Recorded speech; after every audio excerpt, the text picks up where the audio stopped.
일본에서 혐한은 돈이 됩니다. 혐한 발언을 일삼는 구구 패널들은 뉴스, 예능의 단골로 출연할 수 있고 혐한 서적을 쓰면 베스트셀러가 될 수 있습니다. 제가 개인적으로 일본에 대해 절망하는 게 이런 부분인데요. 돈이 된다는 건 그만큼 수요가 있다는 것이고 일반인들에게도 널리 퍼진 정서의 증거이기 때문입니다. 이런 시장 상황 속에서 일본의 시사평론가가 우리의 주장을 받아들인다거나 일본 사회의 역사의식을 비판한다는 것은 매우 어렵습니다. 성공을 위해서는 혐한의 포지션이 가장 쉽고 빠른 길. 그런데 일본에는 이런 길을 마다하는 사람들이 소수지만 존재합니다. 대표적인 사람이 바로 후루야 스네히라. 그는 우익 성향의 시사평론가 겸 문필가인데요. 언젠가부터 그는 혐한에 대해 극렬하게 비판하고 있으며 일본의 역사 왜곡에 대해 날카로운 비판을 가하고 있습니다. 일본의 우익 커뮤니티에서 배신자 소리를 듣는 그는 스스로를 정직한 보수주의자라고 이야기합니다. 오늘은 그가 쓴 기고문을 가져와 봤는데요. 그 제목은 세계는 한국을 싫어하는 일본인을 어떻게 보는가. 서두 부분을 중심으로 약간씩 거슬리는 표현이 있기는 하지만 대체적으로 저는 일본에서는 보기 힘든 비교적 좋은 글이라고 평가합니다.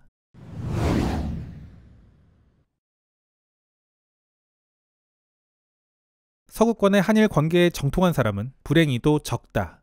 일본이 지난 세계대전에서 중국 대륙을 침략하고 전선을 진주만으로 확장한 것은 알고 있어도 한국과 일본이 어떤 관계에 있었는지를 아는 사람은 소수다.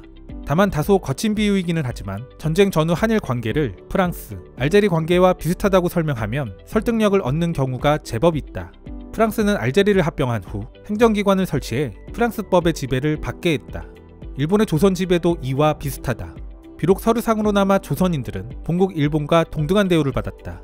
차이가 있다면 알제리는 전쟁을 거쳐 독립을 쟁취했다는 것이고 한국은 일본의 패전에 의해 독립했다는 점 정도다. 그러나 알제리가 프랑스와 똑같은 대우를 받았다 하더라도 그 정신적 앙금은 지금까지도 알제리 국민들 속에는 깊게 남아있다. 이는 알제리가 식민 지배를 당한 피해자이기 때문으로 당연한 것이다. 한국도 이와 별반 다르지 않은 것. 그런데 이른바 보수라는 사람들은 터무니없는 착각 속에 산다. 일본의 보수는 서양인들에게도 자신들처럼 한국이 싫다는 국제적인 인식이 있다고 생각한다. 2010년 이래로 세계 각지에서 한국계 시민단체가 위안부 동상을 설치하는 움직임이 일었다. 그러자 일본의 보수들은 이 문제에 대해 서양인들이 일본의 주장에 손을 들어줄 것이라며 멋대로 착각하고 있다. 일본의 보수파에 강고하게 존재하는 한반도 식민 통치에 대한 생각. 바로 조선 통치는 원래 식민 지배가 아니다. 이는 조선인 스스로 원한 것이다. 라는 정도로 요약할 수 있겠다. 이는 1990년대 말 출현한 역사수정주의의 변종. 냉정하게 말해 이 주장을 실제로 믿는 사람은 일본의 보수 외에는 아무도 없다. 그들은 또한 종군 위안부는 매춘부이기 때문에 사과와 배상을 할 필요가 없다라고 주장한다. 그리고 이 터무니없는 자신들의 주장들도 국제적으로 통용된다고 굳게 믿고 있다. 필자는 현재 일본의 지배적인 우익 세력에 대해 계속해서 보수라 말하며 강조하고 있습니다. 이는 반어법적 뉘앙스를 주는데요. 그는 정직한 보수주의자, 진정한 애국자를 자처합니다. 이런 부분 때문에 그의 이런 강조는 현재 일본의 우익 세력이 진정한 의미의 보수주의자가 아니라는 것을 은연중에 강조하는 것으로 저는 판단합니다. 이러한 보수파들의 왜곡된 인식이 잘 드러난 예는 어렵지 않게 찾아볼 수 있다. 지난 2015년 한국계 시민단체가 샌프란시스코의 위안부 동상 설치를 추진했다. 당시 이 문제에 대한 청문회가 열렸을 때 나온 말, 바로 부끄러운 줄 알라는 말이다. 해당 청문회에는 한일 양국의 시민단체가 나와 미국의 시의원들 앞에서 발언했다. 일본의 주장은 종군 위안부가 단순 매춘부로 한국은 거짓말을 하고 있다는 것이었다. 바로 일본 보수들의 군 매춘부라는 주장을 그대로 이야기한 것. 이에 대해 데이비드 캄포스 의원은 일본 측 참석자의 헤이트 스피치에 대해 부끄러운 줄 아십시오 라며 일갈했다. 일본 참석자는 터무니없는 주장을 반복함으로써 오히려 미국 의원의 감정을 크게 상하게 만들었다. 결국 샌프란시스코시의 위안부 동상 설치하는 한국계 시민단체의 희망대로 그대로 통과됐다. 이 사건은 서구에 통용되는 한일 문제에 대한 인식과 반응을 상징한다. 그리고 이는 지극히 상식적인 것이다. 여기서 아사히의 위안부 기사 오보는 전혀 영향을 미치지 못한다. 일본 내에서 큰 파장을 일으켰던 이 오보 사건. 그럼에도 불구하고 서양인들이 갖고 있는 전시 성폭력에 대한 상식을 무너뜨리지는 못하고 있다. 이는 수많은 증거들이 있기 때문이다. 유엔의 전시 성폭력을 다룬 쿠마라스와미 보고서는 종군 위안부 문제에 대해 방대한 증언을 기록하고 있다. 그 수많은 증언들 중 오보 논란이 있었던 요시다 씨의 증언은 극히 미미한 단 2개일 뿐이다. 일본의 보수는 유엔이 한국에 속고 있다고 주장하지만 그 보고서는 충분히 성립한다. 일본 보수의 주장에 대해 서양인들은 악마적 주장으로 취급하며 고려할 가치가 없는 것으로 무시하고 있는 게 엄연한 현실이다. 이런 논리가 통용되는 곳은 자기 세상에 갇힌 일본의 보수 세계뿐. 이는 일본 대학의 학부 수준에서조차도 받아들여지지 않는다. 만일 당신이 일본의 대학에서 현 일본 보수의 논리를 차용한 논문을 낸다면 당신은 바보 소리를 들으며 즉시 F를 받을 것이다. 실제로 유사한 사건이 있었다.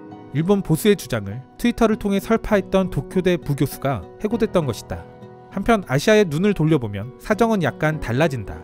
추락해가는 일본의 경제적 위상에도 불구하고 여전히 일본은 아시아 2위의 경제대국이며 지역에 미치는 영향력이 매우 크다. 당연히 주변국은 한일 간 역사인식의 차이와 대립에 대해 서양인들보다 훨씬 더 관심을 가지고 그 추이를 지켜보고 있다. 그러나 여기에서도 일본의 보수파를 지배하고 있는 혐한과 식민지배 자체를 부정하는 시각은 전혀 지지를 받지 못한다. 필자가 대학원생을 포함한 대만의 학생들과 이야기를 나눴을 때 일화다. 그들은 일본에 의한 대만 통치에 대해 대체로 긍정적으로 평가하며 거의 일치된 견해를 보였다. 그러나 여기서 알아야 할 것은 식민 통치라는 것을 전제로 인정한다는 것이다. 일본의 우익들 사이에는 한반도 통치가 애초에 식민 지배가 아니라는 담론이 퍼져 있습니다. 라고 그들에게 이야기하면 그 모두가 한결같이 믿을 수 없다는 반응을 보인다. 일본에 의한 조선 통치가 식민 지배가 아니라고 한다면 과연 무엇이란 말입니까? 라는 말이 되돌아오기 십상이다. 여기에 더해 대만 청년 지식층들은 일본의 보수파에 의해 제멋대로 퍼져나가는 혐한에 대해 강한 거부감을 보인다. 혐한 이야기가 나오면 더 이상 이야기가 진행되지 않을 정도로 그들은 분노한다. 그만큼 그들의 시각에서 혐한은 터무니없는 수준 낮은 주장으로 받아들여지고 있는 것이다. 그렇다면 또 다른 이웃나라 필리핀은 어떨까? 비연방 자치령을 포함해 필리핀은 약 1세기에 걸쳐 미국에 종속된 체제를 경험한 나라다. 그리고 그들은 식민시대 미국과의 관계에 대해 그리 나쁘지 않은 인식을 갖고 있다. 그런 필리핀에서 위안부 동상이 설치됐다가 철거된 적이 있다.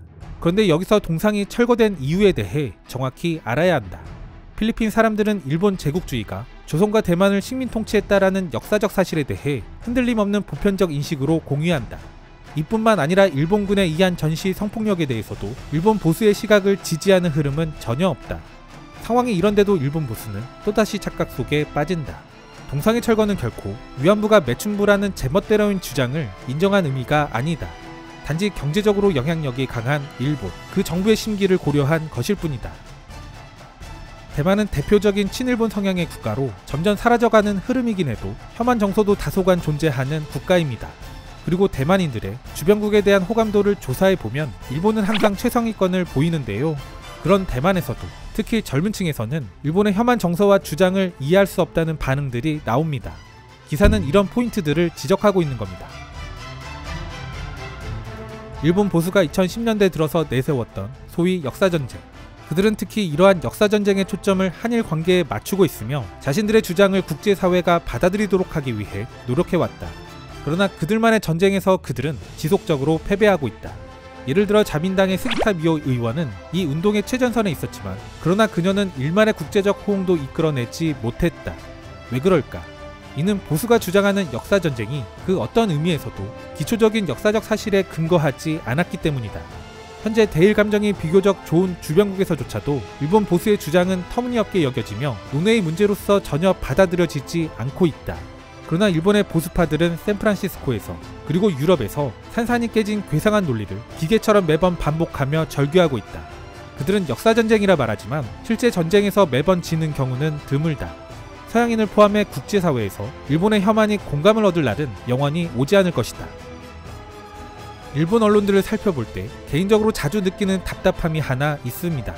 바로 우리가 반일 정책을 펼친다고 이야기하는 건데요. 이러한 주장은 어렵지 않게 일본의 소위 지식인 그룹에서 자주 나오는 말들입니다. 그리고 이는 다시 혐한의 소재로 활용되고는 합니다. 저는 우리가 반일 정책을 펼쳤다는 그들의 지적에도 전혀 동의가 안 됩니다. 이는 일본에 의해 시작됐다는 인과관계는 물론이고 국민들이 먼저 반응했다는 전후관계도 뒤바뀐 관점이라고 저는 생각합니다. 그런데 이러한 주장이 나오는 근본적인 이유, 이는 바로 리더십이 이끄는 대로 국민들의 생각이 따라오는 게 당연하다는 의식, 그들 속에는 이런 게 깔려있기 때문은 아닐까 싶습니다. 이는 일본의 정치인, 오피니언 리더들이 갖는 근본적인 한계라고 저는 생각합니다. 그리고 금일 기고문에도 잘 드러나듯 국제적 관점과 배치되는 주장들에 집착하는 이유도 여기에 있는 건 혹시 아닐까?